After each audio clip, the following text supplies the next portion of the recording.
in the media conference with Lal Goyal, which is brought to you by V4 News, Global TV, V4 Stream, Malnadu TV, News Gaon Se, Samvad Sarokar News, Organ Donation India Foundation and Gyan. Our endeavor is to enlighten you with the current topic. And today's topic is a very, very important topic. And topic is COVID returns, public health emergency. But before I will go on the main topic, I would like to inform you that today India is celebrating Hanuman Jayanti. Hanuman Jayanti is a Hindu religious festival that celebrates the birth of Hindu god Hanuman, who is immensely worshipped throughout India and Nepal. In most states of India, the festival is observed in Chaitra Purnima. Lord Hanuman is worshipped as a deity with the ability to attain victory against evil and provide protection. Many devotees refer to Lord Hanuman as the Vanar Devta or Ram Bhakt Hanuman, as he is the greatest devotee of Lord Ram, who was always by his side. Media conference with Lal Goyal wishes you all on this auspicious occasion. Now coming to the main topic, that is COVID returns, public health emergency. An emergency is a situation that passes an immediate risk to health, life, property, or environment. Most emergencies require urgent intervention to prevent a worsening of the situation. Although in some situations, mitigation may not be possible, an agency may only be able to offer palliative care for the aftermath. A state of emergency in India refers to a period of governance that can be proclaimed by the President of India during certain crisis situation. Under the advice of the Cabinet of Ministers, the President can overrule many provisions of the Constitution which guarantees fundamental rights to the citizens of India. The emergency provisions are contained in Part 18th of the Constitution of India from Article 352 to 360. These provisions enable the central government to meet any abnormal situation effectively. The rationality behind the incorporation is to safeguard the sovereignty, unity, integrity, and security of the country, the democratic political system, and the Constitution. Article 352 is about proclamation of emergency. If the President is satisfied that a grave emergency exists whereby the security of India or of any part of the territory thereof is threatened, whether by war or external aggression or armed rebellion, he may, by proclamation, make a declaration to that effect in respect of the whole or of India or of such part of the territory thereof as may be specified in the proclamation explanation. A proclamation of emergency declaring that the security of India or any part of the territory thereof is threatened by war or by external aggression or by armed rebellion may be made before the actual occurrence of war or of any such aggression or rebellion if the President is satisfied that there is imminent danger thereof. A proclamation issued may be or revoked by a subsequent proclamation.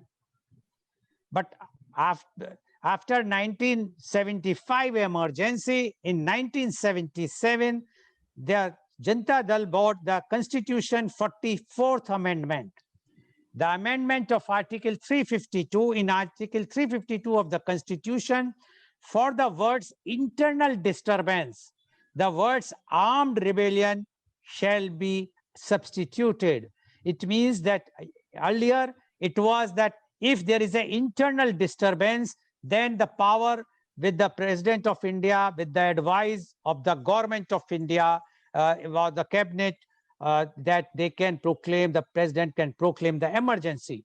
But it was misused or used by the then Prime Minister, Mrs. Indira Gandhi in 1975. And that's why in 1977, Janata Dal bought the amendment, constitutional amendment and 44.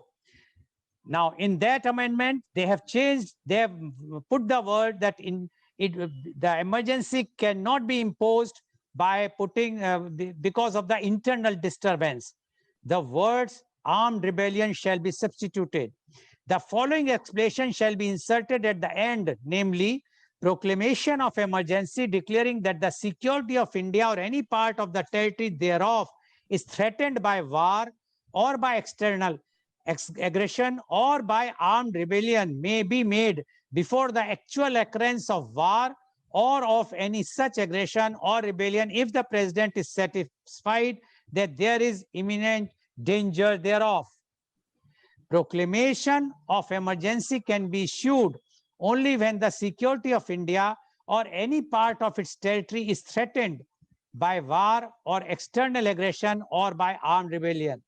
Internal disturbance not amounting to armed rebellion would not be a ground for the imposition of emergency. So this was changed in 1977 by Janata Dal. So it means that if there is no external aggression or by armed rebellion, till that time, the emergency by the president cannot be imposed. The Disaster Management Act 2005. The Act provides for the effective management of disasters and for matters connected there with or incidental thereto. The main focus of this Act is to provide the people who are affected with disasters their life back and helping them. A public health emergency of international concern, PHEIC, is a formal declaration by the World Health Organization, WHO, of an extraordinary event which is determined to constitute a public health risk to other states through the international spread of disease and to potentially require a coordinated international response formulated when a situation arises that is serious, sudden, unusual, or unexpected, which carries implications for public health beyond the affected state's national border and may require immediate international action. Under the 2005 International Health Regulations, IHR, states have a legal duty to respond promptly to a PHEIC. The declaration is publicized by an IHR Emergency Committee EC of international experts, which was developed following the SARS outbreak in 2002-2003. Since 2009, there have been 6 PHEIC declarations. The 2009 H1N1 or swine flu pandemic, the 2014 polio declaration, the 2014 outbreak of Ebola in Western Africa, the 2015-16 Zika virus epidemic, the 2018-20 Kivu Ebola epidemic. The recommendations are temporary and requires reviews every 3 months. In any case, within its ambit, it is a call to action and last resort measure. PHEIC is defined as an extraordinary event which is determined to constitute a public health risk to other states through the international spread of disease and to potentially require a coordinated international response. This definition designates a public health crisis of potentially global reach and implies a situation that is serious, sudden, unusual, or unexpected, which may necessitate immediate international action. It is a call to action and last resort measure. On 30th January 2020, the WHO declared the outbreak of COVID-19 centered on Wuhan in central China a PHEIC. The same day, India reported its first confirmed case.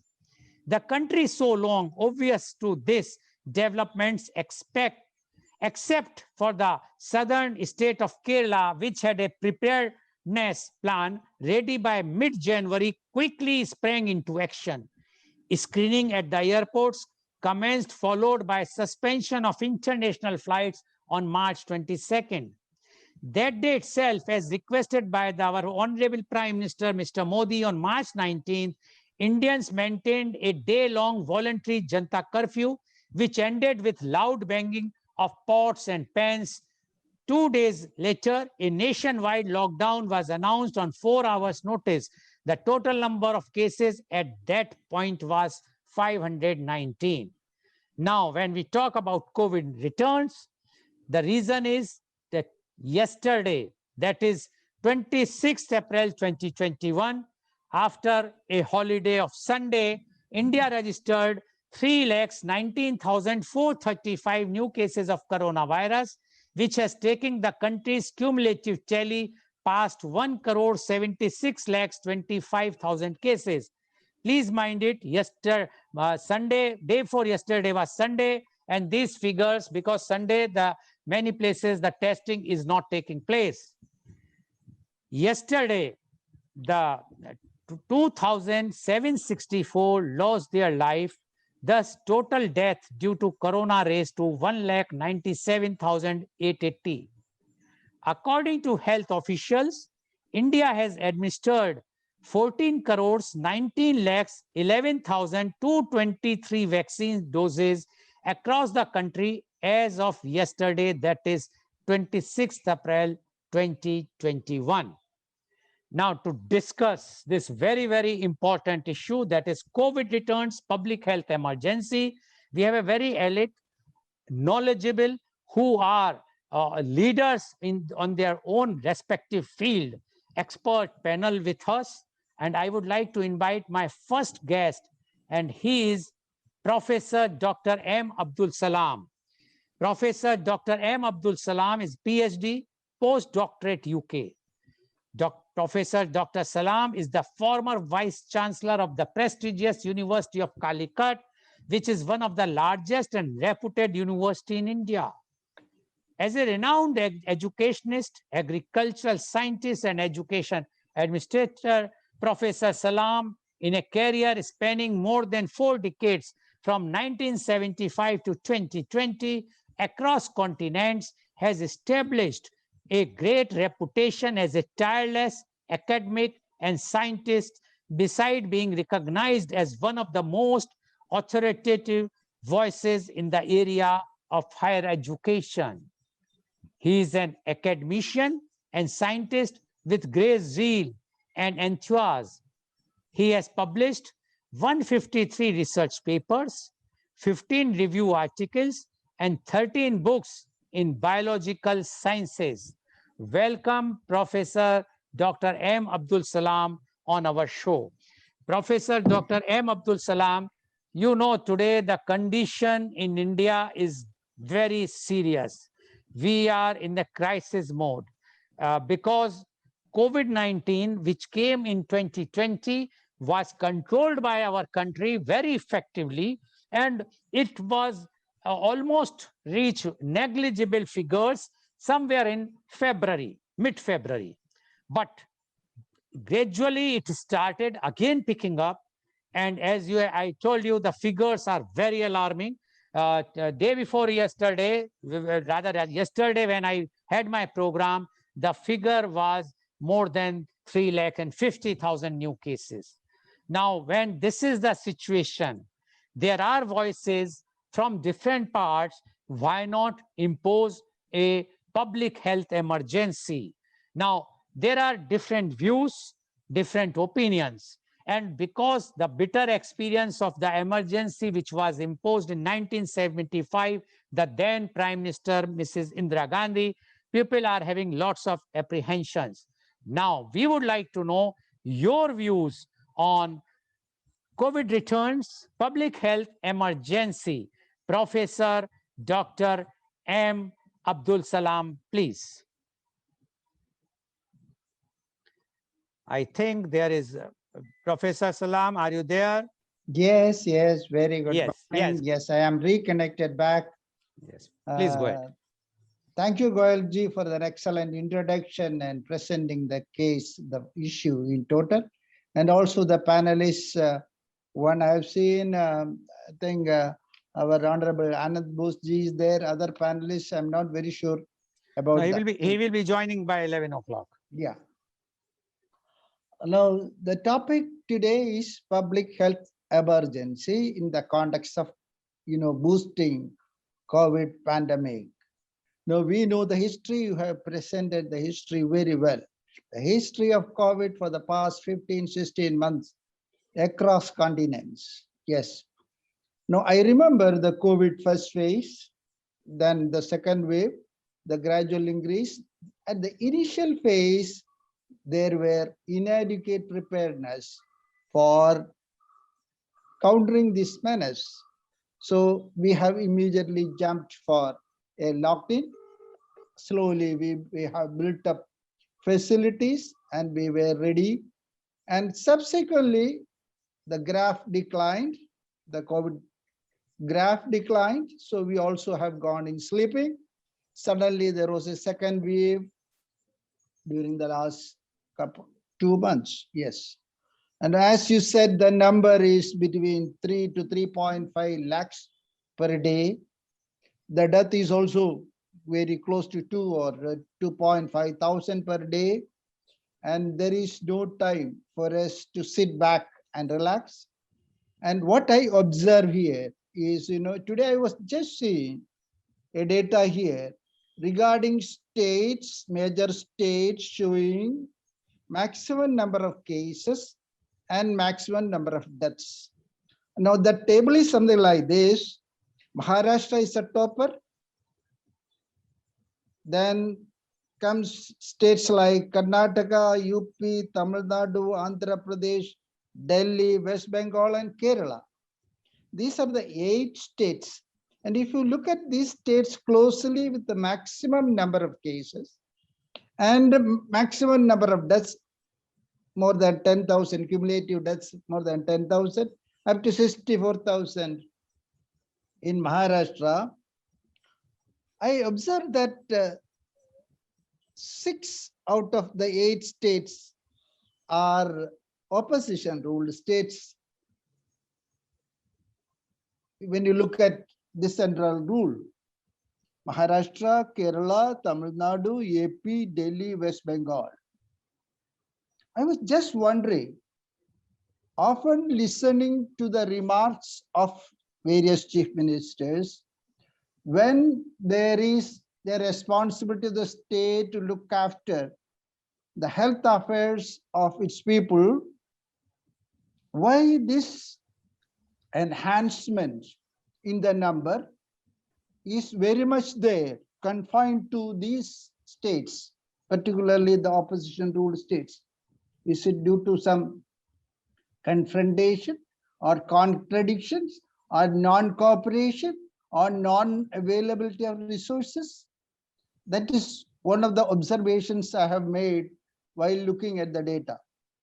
The second thing is regarding or the decision as to whether it is time for us to go in for a national emergency to handle the system effectively.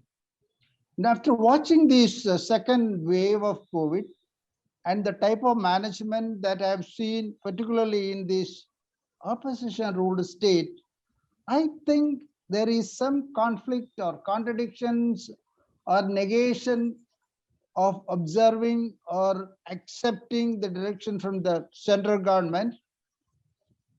I suspect some sort of negligence from the part of certain state governments to manage this particular menace. It is important that we should take all out efforts for effectively countering this menace, to consolidate all the infrastructure available in terms of, professionals, hospitals, beds, private sector, public sector, then researchers, pharma producers, testing agencies, treatment providers in the public and private systems, various input suppliers, all agencies related to the COVID management, they have to come together forgetting all their differences in terms of politics, they have to come together. That this is the moment of unification and solidarity. Forgetting all the political differences, this is the time. How to achieve this? The question is whether it is time for declaring a national emergency by invoking the emergency provisions and just harnessing more power to the implementing agency, whether that is required or whether it is enough for us to utilize the existing rules and regulations and handle these matters effectively. See, the basic problem I observe as a person, as an administrator and educationalist for 40 years, more than 40 years, and as an ordinary man who is always reading and observing what is developing along and across nations, I believe the basic problem with our nation, particularly India, is the genetic problem, the default problem, the democracy problem, the problem associated with the democracy. The democracy provides us a lot of things. The democracy provides us a lot of freedom for indiscipline, lack of discipline, lack of respect, lack of willingness to obey the rules and regulations, resisting for everything. Again, the opposition states, particularly, opposing the central governments, and irresponsibility at all level, particularly the civil officers. I am seeing large number of officers at the ministry level, at the secretary level. They are very, very happy, sitting back and relaxing after issuing very potential capable orders. They are very well aware of issuing orders. They seldom ensure that these orders are executed. That's number one. That is because of the democracy, the more over discipline, the irresponsibility, non-responsibility, the inefficiency at all level, and there is nobody to ask why this is not executed. That is one major issue which I have seen. For managing these sort of situations, I think it is possible even without an emergency proclamation, provided there is a strong and passionate leadership. You can call it as a COVID care mission, CCM or something like that, with 24/7 dedicated, determined, disciplined, direction-oriented, passionate officers. If they are equipped at national level and at state level and at district level, I'm sure the available laws, available regulations, available empowerment is more than adequate to handle the situation.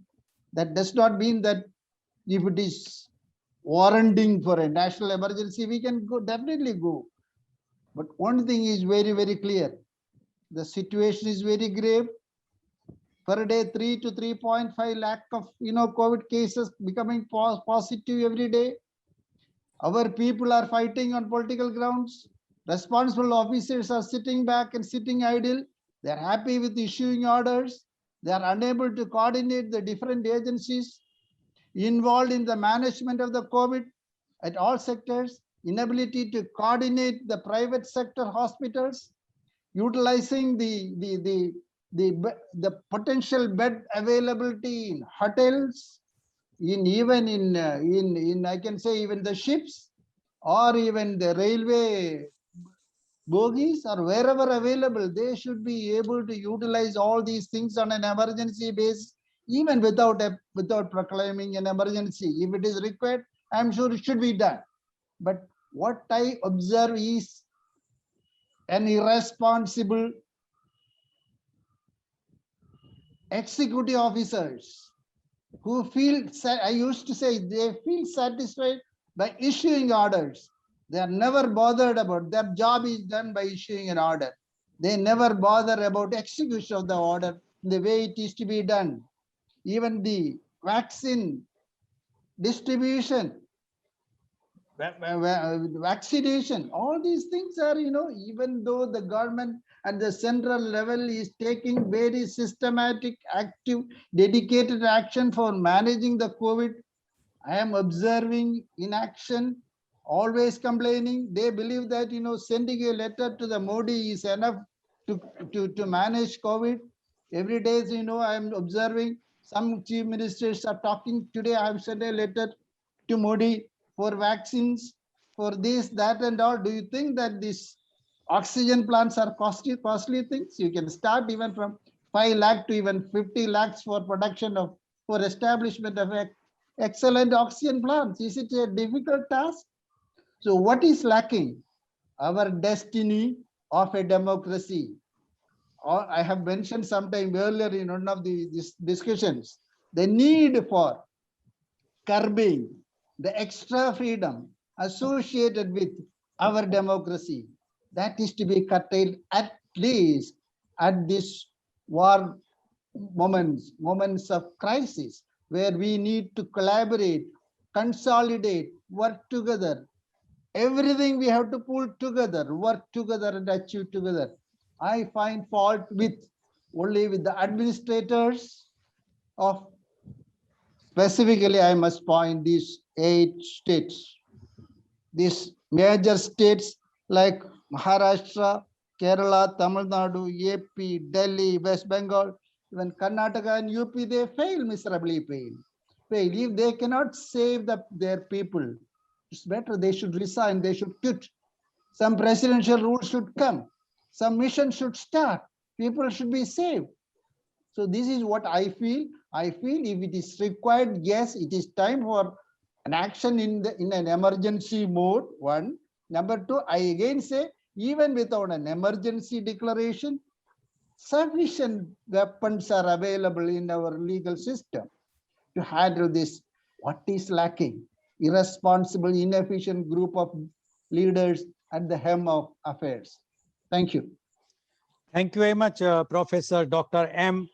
Abdul Salam, for giving your views, and Professor Dr. Salam has given his views, and he says that the extra liberal democracy is harmful, and he says such types of things are very harmful. He has even given the example. He says that the top 8 or 10 states, out of which the maximum states are ruled by the opposition parties. So he says there is some, either the coordination is not proper or some motive behind it, why maximum COVID positive patients are only in the opposition rule area.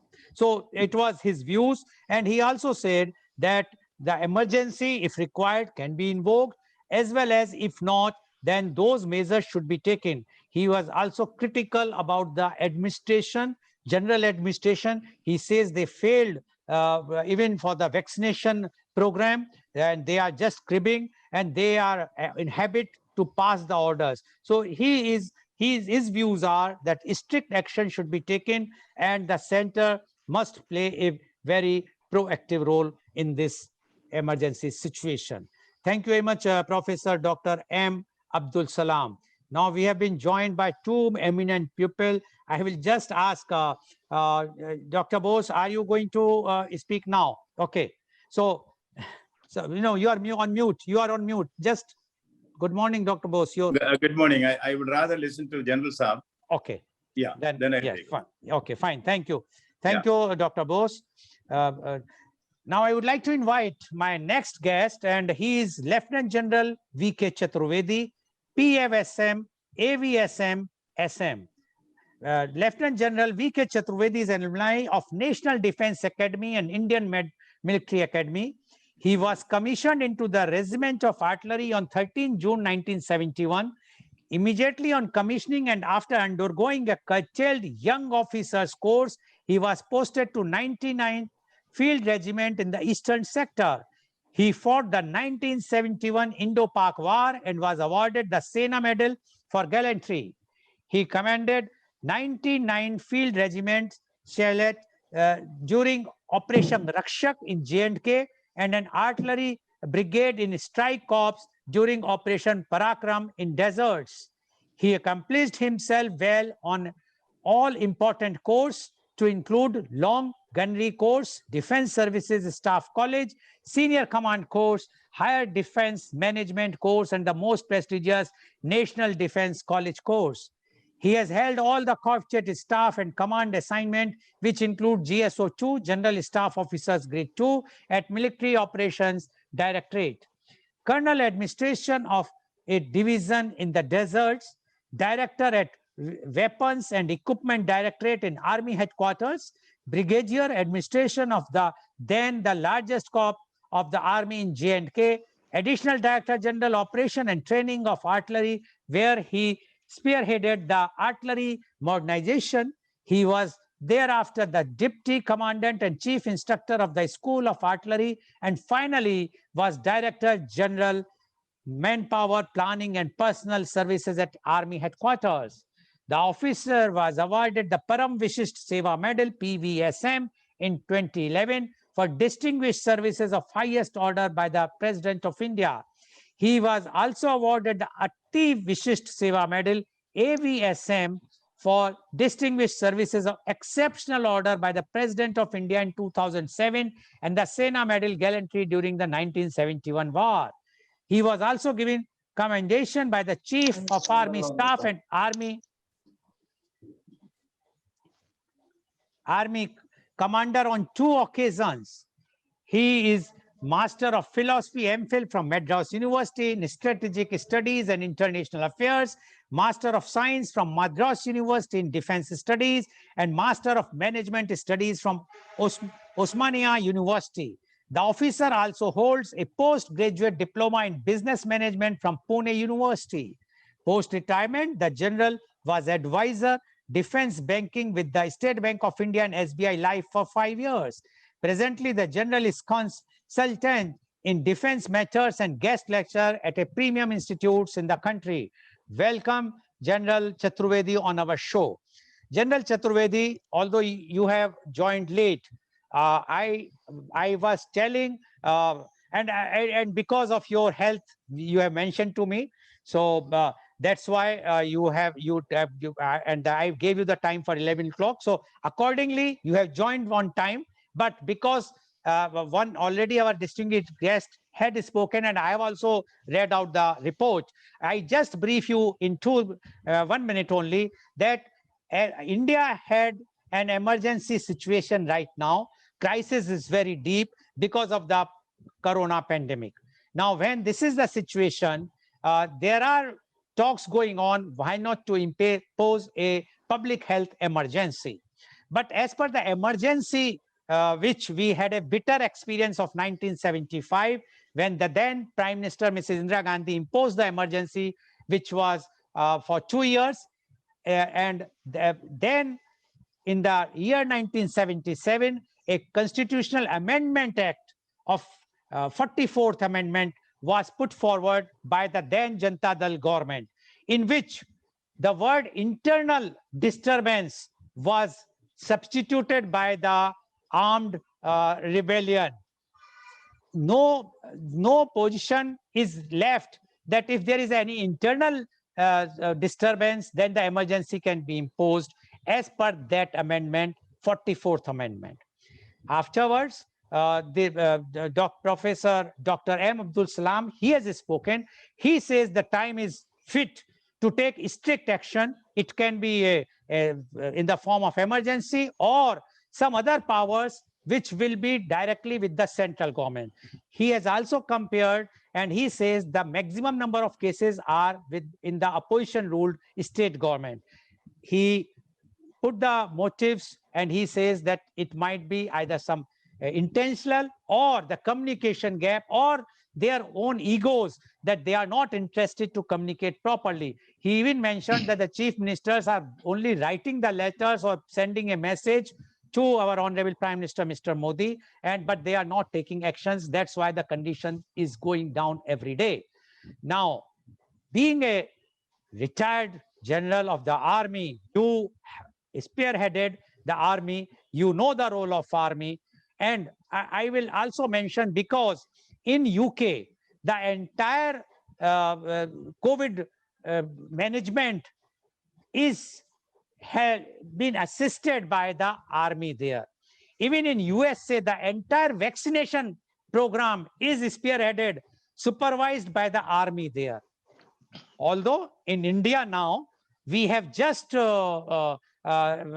received news yesterday that our central government has asked the retired medical army doctors or the personals to come and join at the to assist the medical emergencies which is taking place nowadays. Now, we would like to know from you your views on the COVID returns, public health emergency. General Chaturvedi, please. Thank you, Mr. Lal Goyal. I heard the last about 8-9 minutes of Dr. Salam. He gave some very valuable points. As you have also given in your introductory remarks, it's definitely a very serious situation today. India is almost 3.5 lakhs cases per day. Today, of course, there is a little relief. We have got 3.23, but one is not sure because the results are not coming in 24 hours. They may be tomorrow sudden rise. So all these, we cannot take it on the face value, but of course, for giving a little positive signals, these are good signs. We are having, we have already lost almost about 2 lakhs of our dear citizens. The world has lost almost about 31 lakhs. It is unprecedented situation. And there is a need to exercise some emergency powers. If people are allergic to declaration of the emergency, so be it. But in case of war, the emergency is declared. In case of disasters, natural, these things, the emergency powers are exercised. And there is no harm as long as it is for the welfare of the countrymen, welfare of our nation. These powers need to be exercised and enforced with total vigor, because what you find today, it is unacceptable, unethical, and despicable.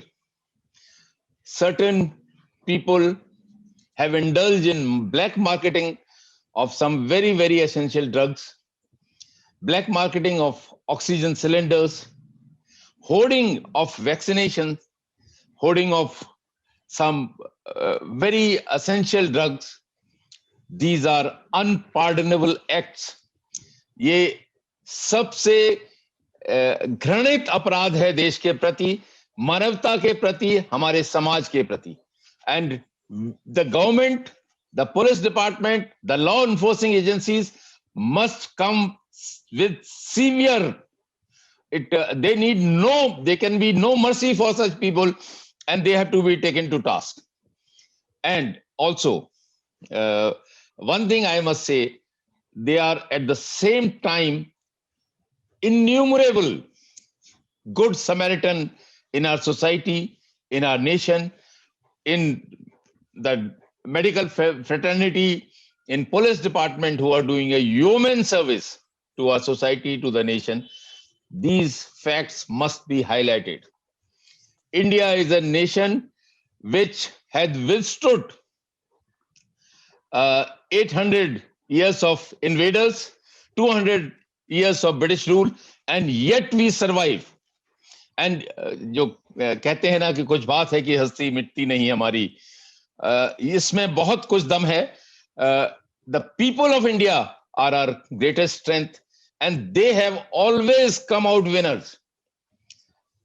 हम लोगों ने अपने जज्बे से, अपने पसीने से, अपने खून से, अपने त्याग, तपस्या, बलिदान से, we have learned how to work hard for the nation. There are people who have taken no money and they are working 24/7 and for the societies. There are some examples, they need to be highlighted. इससे हमारी next generation के ऊपर एक अलग effect पड़ेगा, प्रभाव पड़ेगा, जिसका कि हम लोग शब्दों में और टेंजिबल रूप में किसी तरह से हम उसका आंकलन नहीं कर सकते. They need to be, we need to ensure that our media, which is today for the last 7 days, is only showing negativity. When you open the TV, it's only oxygen and remdesivir and Feviflu not being available. These are not the things. Yes, they have a role to highlight to the government sources, to the people who can take action, must be done. But at the same time, just standing in front of a hospital and asking one relative of the कि कैसा आपका है, and he says something irresponsible. Let me tell you, I have all the sympathies with that man, but he is far from truth. He doesn't know how the doctor has treated his relation, how and why he could not survive. But yet, he makes an irresponsible statement which gets conveyed on the television, the masses, everybody thinks that there is a panic. Things are not good, people are not working. Aisa is far from truth. I have deepest regards, respects for the medical fraternity, for the frontline workers, the paramedics, the health workers, the police department. Leave us out those exceptions which I said, which are minuscule 1 or 2%. The rest are doing yeoman service and they need to be recognized.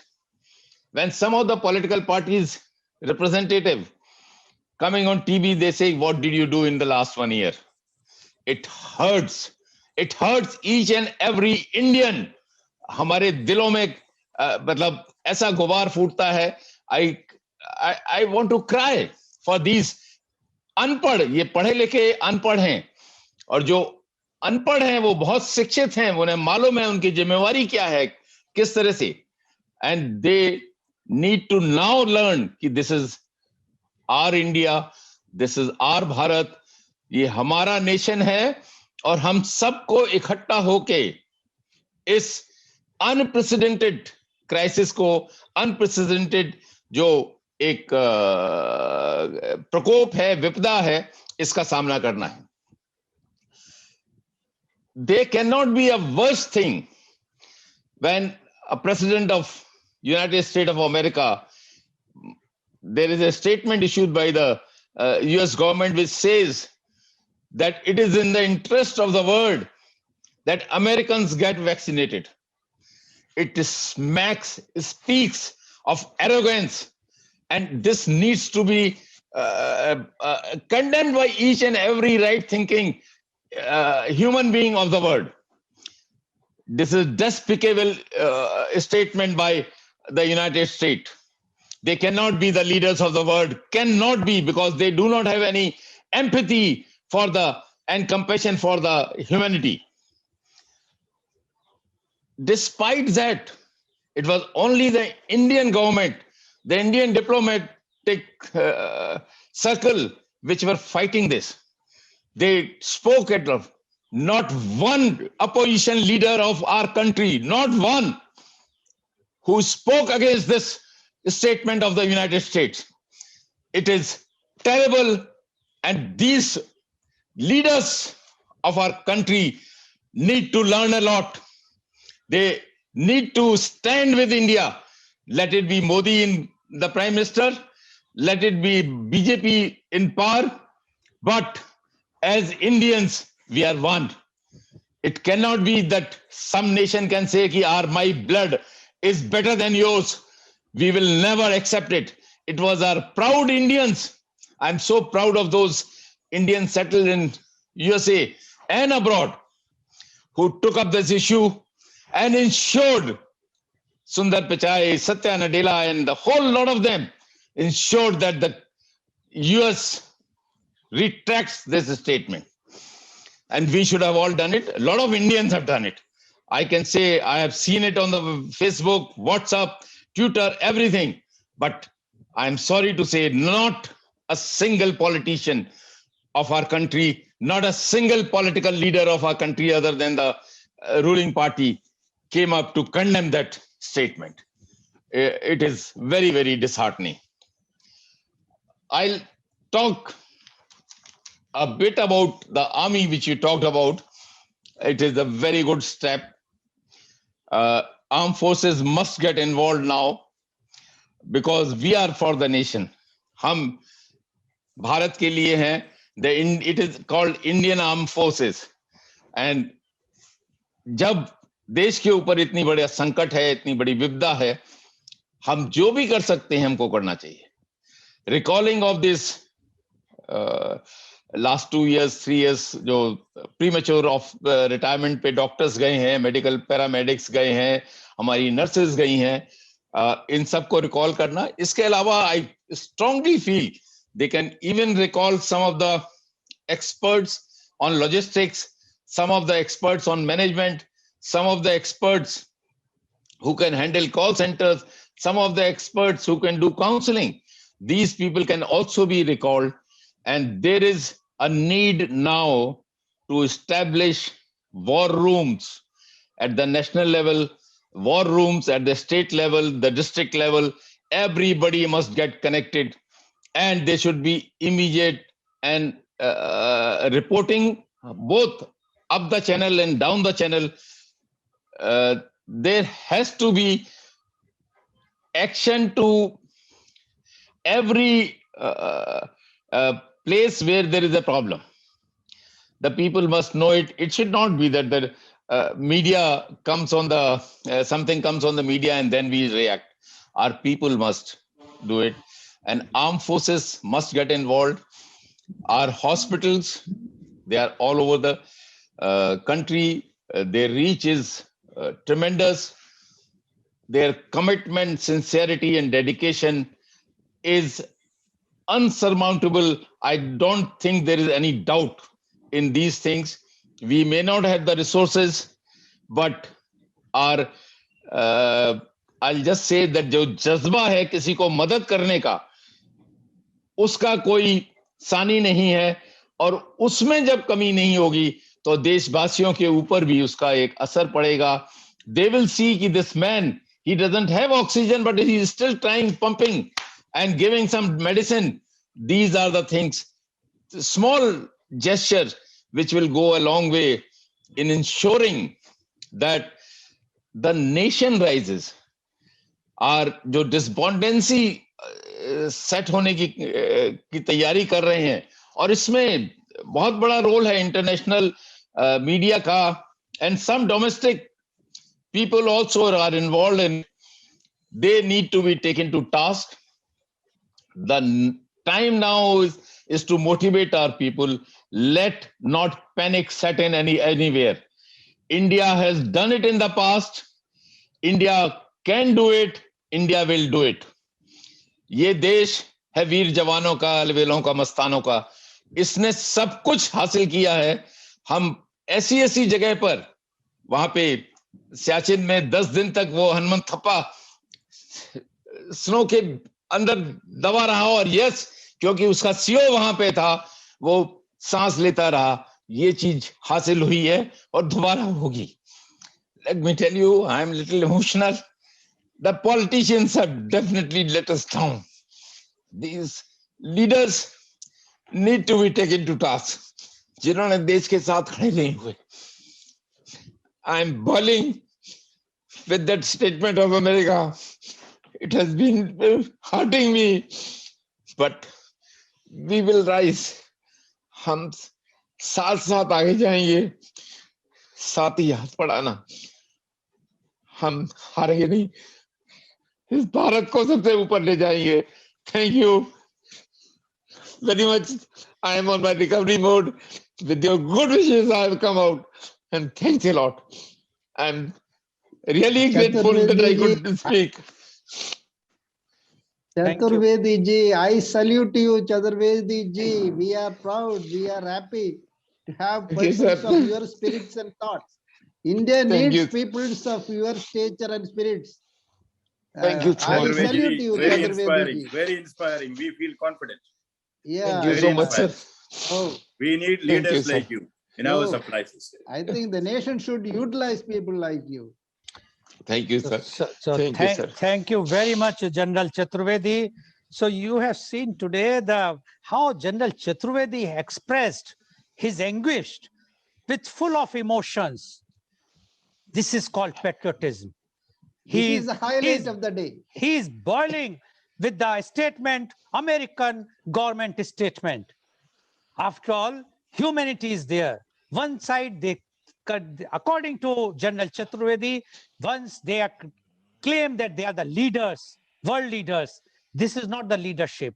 That if you are at this distress moment, you are leaving our country, India, great country, India, and you are saying that we are first for the Americans.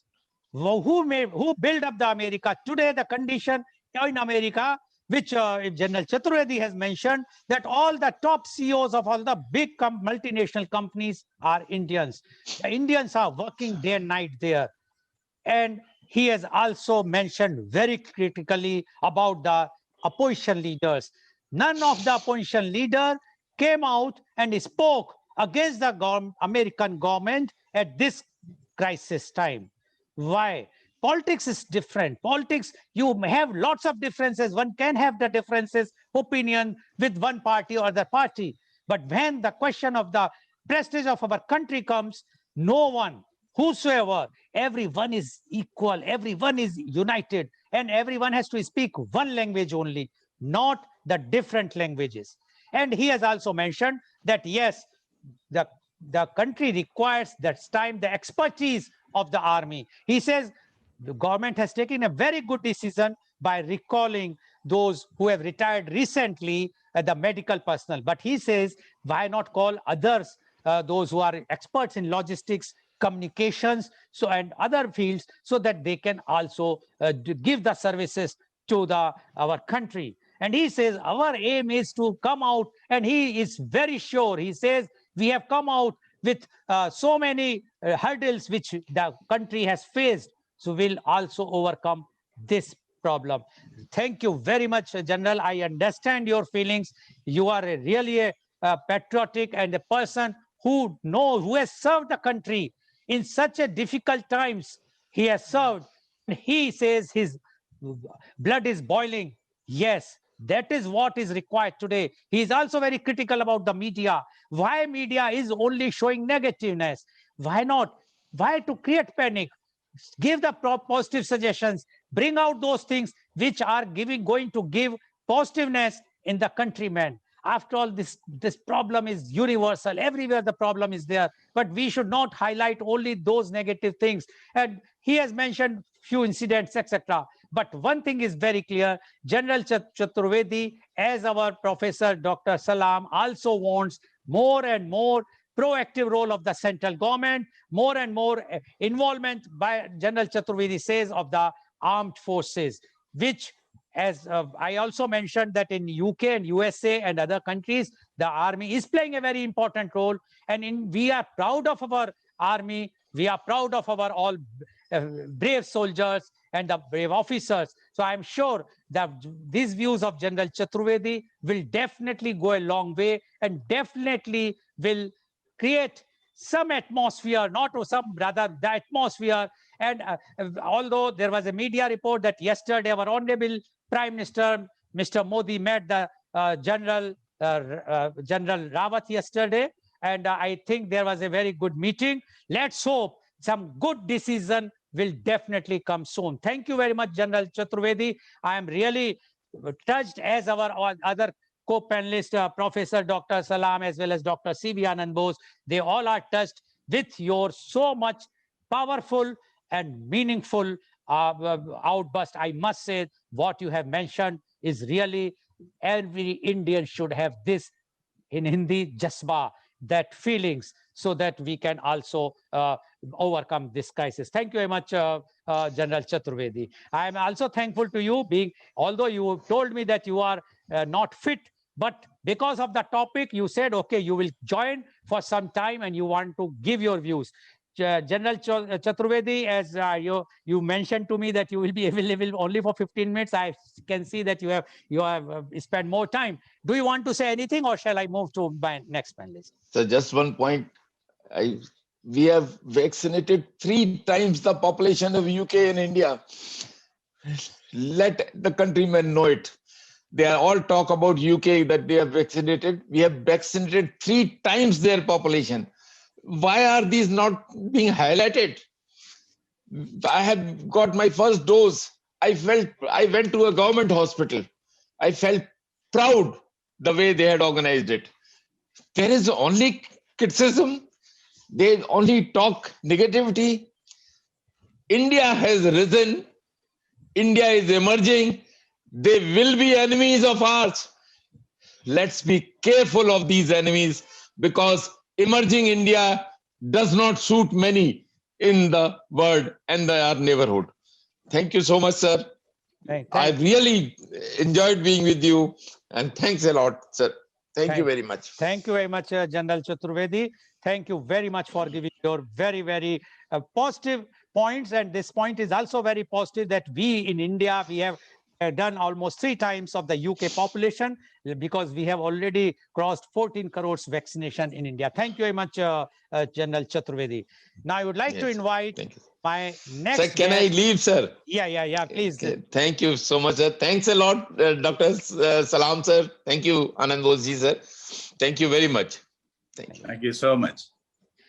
Now I would like to invite my next guest, and I must give thanks to our next guest, Dr. C.V. Anand Bose, who has graciously asked that we should listen the general first.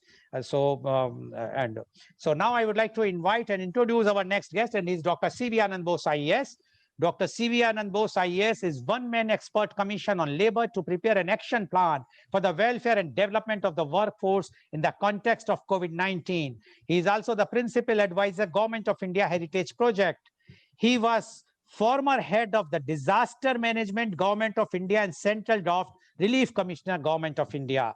He was the Vice Chancellor of National Museum, University of Delhi. He has authored 40 books in English, Malayalam, and Hindi, including novels, short stories, and essays. 4 of his books have become bestsellers. 4 books on Vastu and architecture and 1 book on housing received prestigious the Sharjah International Book Fair Award. Dr. Bose is an housing expert, innovator, writer, orator, and visionary. The path-breaking institutions set up by him, such as Nimriti Kendra Building Center, District Tourism Council, and Habitat Alliance, have been replicated at the state, national, and global level. He was the head of the prestigious Supreme Court Committee on the Treasures of Sri Padma Baswami Temple. Dr. Bose addressed United Nations General Assembly and specialized sessions 5 times on various international issues. Dr. Bose is a recipient of 31 national and international awards, including United Nations Global Best Practice Award. He also received prestigious Jawaharlal Nehru Fellowship. Kerala government termed him Lord of Ideas. Former Prime Minister Mr. Manmohan Singh called him inspired civil servant, and our Honorable Prime Minister Mr. Modi called him Man of Ideas. Welcome, Dr. C.V. Anand Bose, on our show. Dr. Bose, you have heard part of what Professor Dr. Salam has spoken, as well as General Chaturvedi. I need not to repeat now. Now, we would like to know from you. Only I have one thing which I would like to reiterate again, because I want your views in that specific thing. When we are talking about the emergency, because of the bitter emergency experience and because of the Constitutional Amendment 44, which prohibit now that no emergency can be imposed until unless there are few conditions, and those conditions are very, very clearly mentioned, and nowhere the internal disturbance can be one of the reason to impose the emergency. So we would like to know your views on COVID returns public health emergency. Dr. C.V. Anand Bose, IAS, please. Thank you, Mr. Goyal. After listening to the impassioned address by General Chaturvedi, I think he has said the last word on the issue. We are inspired, we are encouraged. I would repeatedly say with thanks, the one institution in independent India which has never let us down is the Indian Army, the Indian Armed Forces. We saw its reflection once again now through General Chaturvedi. I can share a happy news with you now. Yesterday, I had the privilege of participating in a national committee meeting on the same topic. And the suggestion given by General Chaturvedi that the retired medical men from the military has to be requisitioned into service has been accepted and implemented by the government. Kudos to the sagacity and wisdom of Mr. Chaturvedi. I think the few statements which he made here will inspire and act as a game changer in the whole country if he can see that the opposition leaders also listen to him. Now coming to the topic which you have assigned to me, I had the privilege of listening mostly to the very erudite and sensible and balanced statements given by the Honorable Vice Chancellor. You know, the second wave of COVID has caught the country unawares in the beginning. We were baffled, we were awestruck. But a typical resilience, Indian resilience has returned. The buoyancy has come back. The Prime Minister, Sri Narendra Modi, with his characteristic valor, vitality, and strength, he has been able to bring the entire nation battle ready. We have to see that all the delivery systems of this nation are kept well oiled and fighting fit. That is essential. Now the question, whether we should have the word emergency or not. The emergency which we are discussing here is not the constitutional emergency which is mentioned in the Constitution of India, as Mr. Goyal has rightly pointed out here. Whenever there is a pandemic, the international organization which is empowered to declare a public health emergency is the WHO. The WHO has already declared a public health emergency. And in India, we have a public health emergency. There should be a realization, a resolve, an understanding and appreciation and a recognition of the fact that there is a medical emergency or a public health emergency in this country. Whether you call it emergency, whether you call it public health challenge or whatever it is, a situation is needed where immediate and determinate action is required. We should take the states also into confidence before we declare an emergency or an emergency situation or whatever you call it. There should be a strict protocol, which as the General himself has said here, we cannot afford to lose any time on this. There should be a strict protocol at the national level, and all the orders and decisions of the national level high power committee chaired by the Prime Minister should be implemented by all concerned in letter and spirit. That is a spirit of emergency which I would like to underscore. Yes, there are so many steps to be taken in this regard. Number one, what are our priorities now? Our priorities now are vaccine and oxygen. How do we get vaccination done to all 135 crores? Maybe we can take the children out. Still about 100 crores, 1 billion people are to be vaccinated. And you already rightly pointed out that 14 crores have been vaccinated in this country. When we say Germany has done well and vaccinated the entire population, their entire population is only 8 crores. And when we show the best examples of countries like Finland and New Zealand, do you know their population? 55 lakhs and 49 lakhs. Less than the population of a district in India.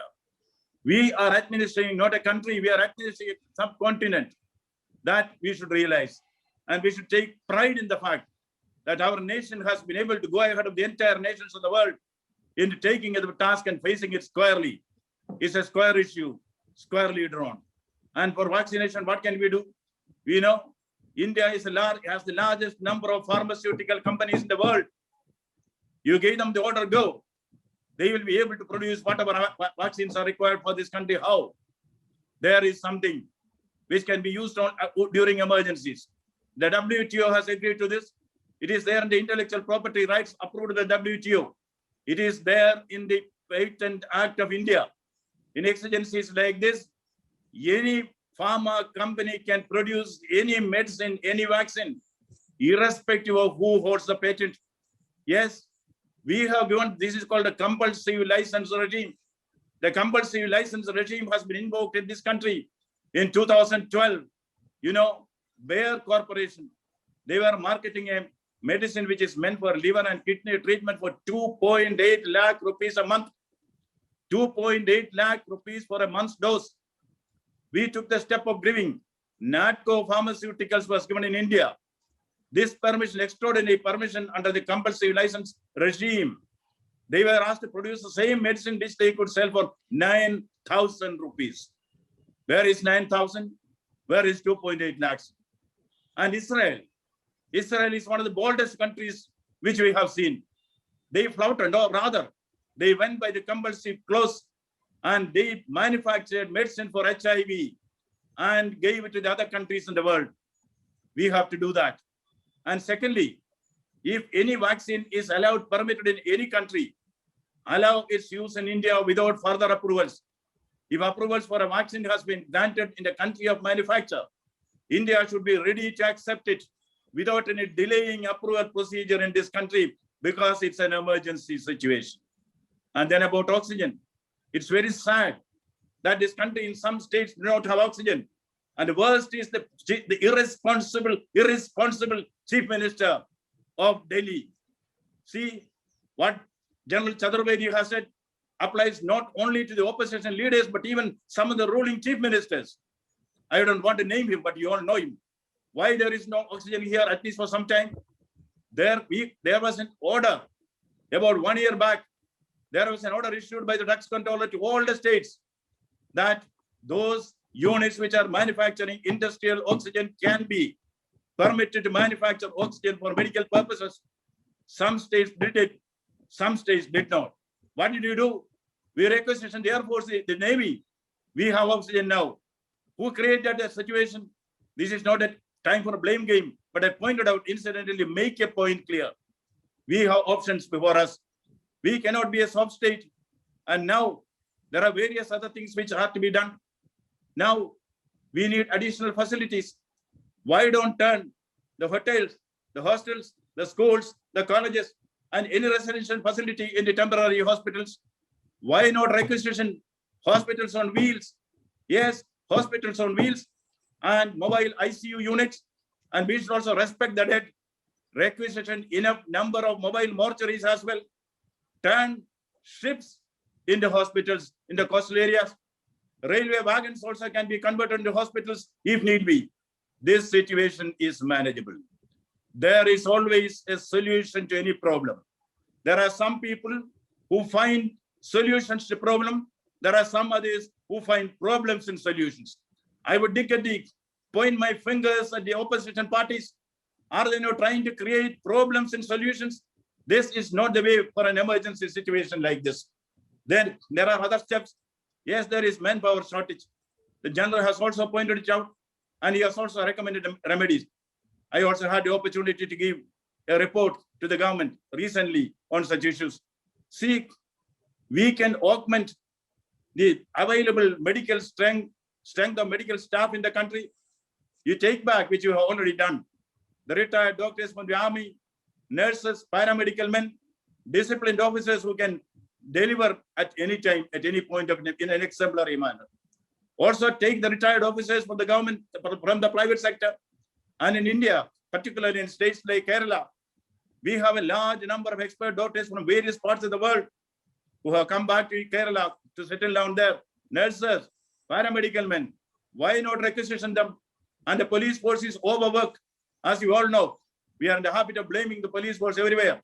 But the police force of India have turned out to be good Samaritans in this hour of crisis. Augment their strength. Retired police officers, policemen can be brought back. The ex-service men can be brought back and supplement them. The youth leaders, NCC, the women leaders, the self-help groups, the student police, all can be requisitioned to provide manpower. And as the general rightly said, we should have war rooms where decisions will be taken and decisions will be implemented. There should not be any laxity in the implementation of this. And now there are also certain other things which have to be done. We are all have a sense of loss because we lost 1 year and we may lose even more time because of this COVID. Why not take the bold stand of introducing the concept of 0 year? In the calendar, this pandemic year does not exist. Students don't lose an year. Officers don't lose an year. Workers don't lose an year. Those who are running small business, they do not lose an year. Why not? And this can be blank out here. This will benefit a lot of people who have been hit by pandemic. Certain steps have been taken on certain situations. These may be unprecedented steps, but this is also an unprecedented malady that is facing us. And then this is a country where the poor need support. Wherever there is a crisis, it is the poor people who are most affected. Why not? Why not declare India a hunger-free state?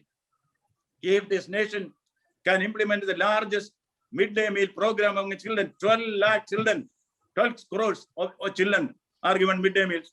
And why not extend it to the BPL also? Those who below the poverty line, declare India as a hunger-free state. And then people need money. That will give them confidence. There is no money with people, there is no wages, there is no work. Therefore, give them to direct transfer an affordable basic income directly into their account for a few months. And then we should also have programs to increase employment. Not now. When this peak is down, we should take up construction activities in a big way. Construction activities, the largest employment is generated from construction. When Germany, East Germany and West Germany united, to provide employment, they started construction. That is at one stage when the world was not having enough houses. Germany had a surplus houses because they took up construction to feed the people, to provide them employment. I think a series of measures are required. We have many, many options before us. If we do the options one by one with a determined vigor, certainly we can overcome this situation. Now to the media. The media has to exercise self-constraint. The media's role should only be to inform, to educate, and communicate, not to confuse.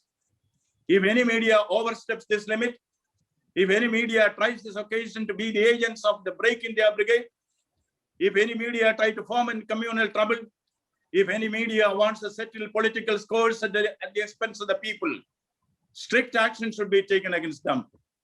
There is no pardon for this. No media, in the name of media freedom, can go against India. When India is burning, they cannot exploit this country. Being an Indian, it is a bounden duty of every man to stand by India when we are in our crisis. In the Mahabharata, Yudhishthira is told by Bhishma, when your country is under attack, you should see it as a disrobing of your mother and act accordingly. We cannot allow the media, some of the media, to disrobe Bharat Mata in this hour of crisis just for pelf. This nation cannot afford it. This nation will not afford it. We want an India, not a fallen or a prostrate India. We want an India which is ready to live so that humanity may not die. India is strong. India's greatest strength is the inner strength of the common man. Yes, India will lead. India has awakened. India is ready. India is ever ready for every citizen. Jhanda uncha rahe hamara. Thank you. Jhanda uncha rahe hamara, said Dr. C.V. Anand Bose, and he has also very passionately gave his remarks and his thoughts. And he said very clearly, this is the time when everyone has to be united, and the government of India should take all the measures required. Whether we are not talking of, according to him, we are not talking about the constitutional emergency, but we are talking of the public health emergency, which is required right now. The India is burning. So all those decisions have to be taken and implemented on a very, very war footing situation. And he says it is only possible when the command is under the leadership of Honorable Prime Minister, Mr. Modi, and everyone is going to implement whatsoever the commands comes. And Dr. C.V. Anand Bose, because he was the draft management head of the country, and he knows this type of situations when it arises, how the task has to be done. And he has also mentioned that we are doing the vaccination, how much we have done, how the small countries are claiming, but they are nothing in front of the country. He also says that we have already called the retired military forces, but we can utilize the colleges, the hotels, we can convert them in the hospitals. We have lots of human resource also who can give help. He has also mentioned those experts or those who have come back to India from Middle East and other places, especially in Kerala. He says there are plenty of nurses, plenty of experts are there. They may be utilized, their service can be utilized at this hour of crisis. So there are lots of measures he says it can, and he's clearly mentioned that the government has accepted the suggestion floated by General Chaturvedi, and they have already recalled they have already asked to join the retired army military personnel so that they can be of the help to our countries at this moment of crisis. Thank you very much, Dr. C.V. Anand Bose. I'm sure our viewers are very enlightened. And one more point before I will go to our panelists to ask. He mentioned about media. And he says media's role is to communicate, to listen or to communicate the views of others, not to confuse. The media should not confuse the people. They must be very positive. They must do it impartially. They must not become the agent of any political party. They have to work in such a way that the public at large should have respect and must get the clear picture what is happening, not a biased view against the establishment. Thank you very much, Dr. C.V. Anand Bose, for giving such a very good and very powerful views. Now I would like to ask our Honorable Vice Chancellor, Professor Dr. Salam. Professor Salam, General Chaudhary said about army. Dr. Bose also mentioned about army. What we are seeing and what we are reading or what we are viewing in the channels, that the dire need of the army, the reasons are very clear. The confusion is on, or the mismanagement is on, in the front of oxygen, in the front of vaccinations, etc. As you know very well, the army is well disciplined, honest, dedicated.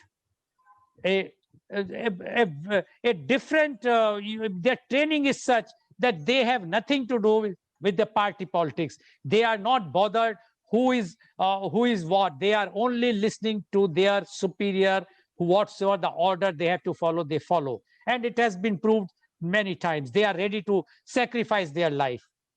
Don't you think this is the right time? Because we understand General Chaturvedi, being emotional, being a ex-army person, he can speak like this. But you, as an academician, do you think this is the right time that not only the retired, but the present army should take over the medical services, assist the medical services? Because what has happened, what informations are coming, that the administration, if you want to go for admission in a hospital, you have to approach the administration first. The hospital says, sorry, we will not give you bed. Take out the letter from the district collector. Now, how a district collector can do all these types of things? He's having so many works with him. But if the army is managing, then definitely no holdings, no black marketings, no such type of unethical practice can be done by anyone, whether it is a civilian, whether it is a politician, whether it is a police fellow or a administration fellow or even medical fellow. Do you think this is the right time when we must hand over this particular field, at least the medical field, to the army? Definitely the Supreme Command, it will be with our leaders, honorable leaders in Delhi. not in the state. What you say about this, Dr. Salam? Yes, Lalji, before I answer to that point, let me, abundantly congratulate the two speakers, Chaturvedi ji and Bose ji. I think they're all our assets of the nation. Their thoughts, I tell you, their vision, their thoughts, and their action plan, that forms the assets. And I wish such brains are adequately utilized in the nation to manage this pandemic. That's my first observation. Then your question, whether it is time to utilize the army, I said yes, yes, yes. Now why? I believe as an administrator for some time in a university, huge university, I believe our people are, very, very, I should say obedient people. Only thing is they need a school headmaster with a cane. A headmaster with a cane. Today people say, Delhi, we have a leader. We have a great leader. We have a strong leader. We have a dedicated leader, committed leader, 24/7 leader. We have a person. His decisions are, his actions are more than the cane. No, we have such a mechanism. For that, the best thing is, having a COVID management high power mission assisted by army. Yes, you said yes, army service is important, either in service army or exit army, the retired army at all levels, not only doctors, everybody should be adequately utilized in the hot spots, at least for a couple of months, to eradicate this. No, cannot eradicate it, to wipe off to a great level so that normalcy is regained. So I emphatically say that it is high time to utilize the best service of army and the best services of retired people. I believe there are large number of determined, dedicated, committed, retired brains, experienced brains who are ready to, to use their services. We have to use them. In addition to the army, we need technical. When I was listening to Chaturvedi ji, I also got emotional, the way he was presenting things, we have hundreds of thousands of such people in the country. Our country is having 138 crores of people. It is not a simple nation. It is more than a continental sort of situation. So I'm sure your specific answer to this, your question, I say yes, yes, yes. Okay, thank you very much, Professor Dr. Salam. Now, my question is to Dr. Bose. Dr. Bose, there's General Chaturvedi outburst about USA, and he's rightly what he has mentioned. But Mr. Bose, the international institutions of the United Nations and WHO, which was supposed to bring support to the people in an hour of crisis, seems to be either dormant or ineffective. What do you think as the institutional paradigm shift in the post-COVID international world, and where do you think India will be? Dr. Bose, please. Mr. Goyal, you have brought in a topic of great interest, contemporary relevance. The institutions like WHO and the UN have failed us in this crisis. WHO has a primary responsibility of looking at such issues. WHO in short form is called WHO. Now all of us are asking about WHO, who? We do not know. No impact of this institution has been felt, and even negative impact has come into play. Even the credibility has been lost. There are views that WHO has been mouthing the Chinese view. Right or wrong, an institution has lost its credibility. That is why such news is spreading about them. And we had the instance of a junior officer of the WHO coming and telling the whole world a scientifically incorrect fact. She said, those who do not have any syndrome of COVID, that is not to be feared, and that is not infectious. Then she has to correct it, because WHO has lost its grit. WHO has lost its credibility. WHO has lost its relevance. The post-COVID world, a new institution has to be created for this. And number two, the UNO. We expected the UN to play a proactive role in this crisis. Even the objectives the UN defines. The UN is created to save succeeding generations from the scourge of war, which twice in our lifetime has brought untold sorrow to mankind. Is there a greater war than this? The unknown enemy is attacking us everywhere. Millions are killed, maimed, or incapacitated or hospitalized. Now, is there a major warlike situation anywhere? Where is the United Nations? The UN Secretary General should have had the grit to take all the world leaders into the fold of the United Nations and start the war room against the pandemic, issue instructions with the consensus of all the nations. We expected that lead role from him, which has not come in. Therefore, now it is only United Nations organization. There is no action. Only the notion is there. Therefore, new institutions are necessarily to be created in the post-COVID world. And I find, of course, inspired by General Chaturvedi's words and the pieces of advice given by the Honorable Vice Chancellor, I feel inspired to say that in the coming shape of things to come in the brave new world that will come in the post-COVID days, India will lead the international organizations. Because we have proved the strength of heritage. Who gave us the immunity?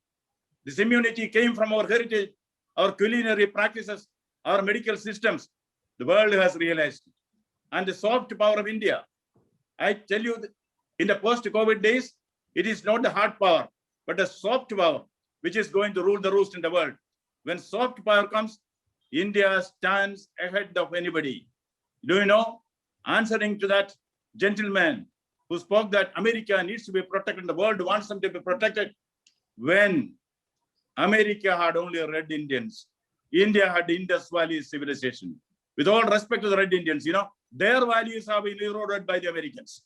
Now, if America feels, and some Indians feel that America is right, those days are gone. Those days are gone. We are not under anybody. India is truly independent. India is a strong world body. We don't have to be the stooges of any country.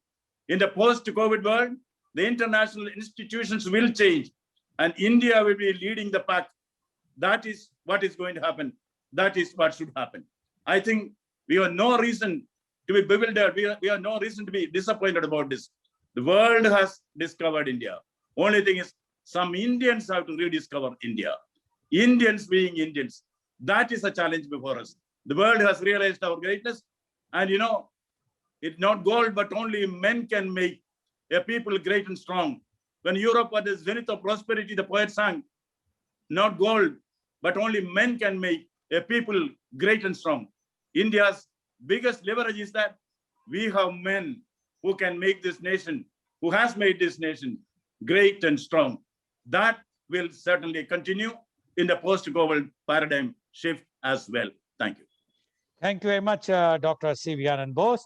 So today you have seen how emotional and how forcefully all our panelists, and especially General Chaturvedi, Dr. C.V. Anand Bose, and Honorable Vice Chancellor, Dr. Salam, has mentioned very clearly, this is the right time when the government, central government should take immediate emergency action and try to give all those things which are required right now to save the country. And they are very clear that even if the army's help is required, we must requisition them. And there is a piece of advice from media also, as well as for the opposition leaders. So today's program, which is very, very, I can very well say that in my experience of last more than 13 months, in this is the most emotional and most forceful media conference with Lal Goyal. Thank you very much. And today's program has been live telecasted by V4 News, Global TV, V4 Stream, Malnadu TV, Newsgaon se Samvad Sarokar News, as well as shown live on Facebook and YouTube. And our endeavor is to bring to you everyday new topic. And tomorrow media conference with Lal Goyal at 10:30 a.m. The topic is International Noise Awareness Day, because tomorrow is the International Noise Awareness Day. Our panelists are Dr. Jayesh Lele, Honorary Secretary General, Indian Medical Association, He's a Indian. He's the Honorary Secretary General of Indian Medical Association. He's based in Mumbai. Dr. Sameer Bhargav. He's the National President, AOI, Professor, HBT Medical College, Mumbai. Miss Sumeria Abdul Ali, renowned environmentalist, convener, Awaz Foundation, Mumbai. Mr. P. Vijayan, IPS, Inspector General of Police, Thiruvananthapuram, Kerala. And Dr. C.N. Raja, FRCS, DL, ORCS, MS, National Vice President 2022, Indian Medical Association. He's based in Tamil Nadu. So please tune in tomorrow for media conference with Lal Goyal at 10:30 a.m. Thank you very much, Dr. C.V. Anand Bose, IAS. Thank you very much, General Chaudhary. And thank you very much, Honorable Vice Chancellor, Professor Dr. Salam. And thank you all the viewers. Today, I'm sure that you have all been enlightened with such a energetic, such a patriotic media conference of our. Thank you very much.